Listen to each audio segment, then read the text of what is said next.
ସକାଳର breakfast healthy ଏବଂ tasty ବି ଦରକାର। ସବୁଦିନ ଗୋଟେ ଟାଇପ୍ର ବି ପସନ୍ଦ ଆସିନଥାଏ। ଆଜି କିଛି ମୁଁ ହେଲ୍ଦି ଦୋସା ବନେଇବି। ତା ପାଇଁ ଏଠି ସାମଗ୍ରୀ ନେଇଛି। ପ୍ରଥମେ ପିଆଜ ଭୃଷଙ୍ଗ ପତ୍ର ଦେଇ ମୁଁ ଆଳୁକୁ ସିଝେଇ ନେଇଛି। ସେଥିରେ କିଛି କଳା ବୁଟକୁ ବି ସିଝେଇ ନେଇଛି।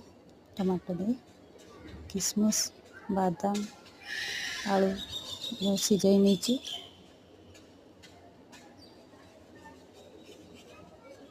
ତା ସାଙ୍ଗରେ କିଛି ବୁଟ ଡାଲି ଦେଇକି ତାକୁ ଭଲ ଭାବରେ କରିନେବା। ଚଟଣି ପାଇଁ ବି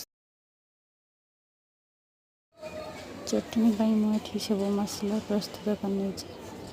ପିଆଜ ଟମାଟୋ ବୁଟ ଡାଲି ବାଦାମ ଜିରା ଦେଇ ତାକୁ ଭଲ ଭାବରେ ଭାଜି ତା ସାଙ୍ଗକୁ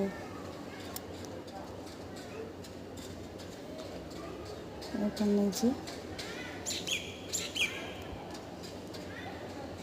ବିରି ଚାଉଳ ବଟା। ତାକୁ ମୋର ଯେହେତୁ ରୁଟି ତାୱା ତେଣୁ ମୁଁ ଭଲ ଭାବରେ ତାକୁ ତେଲ ଦେଇଦେଇଛି। ଆପଣ ଚାହିଁଲେ କମ୍ ତେଲ ଦେଇପାରିବେ।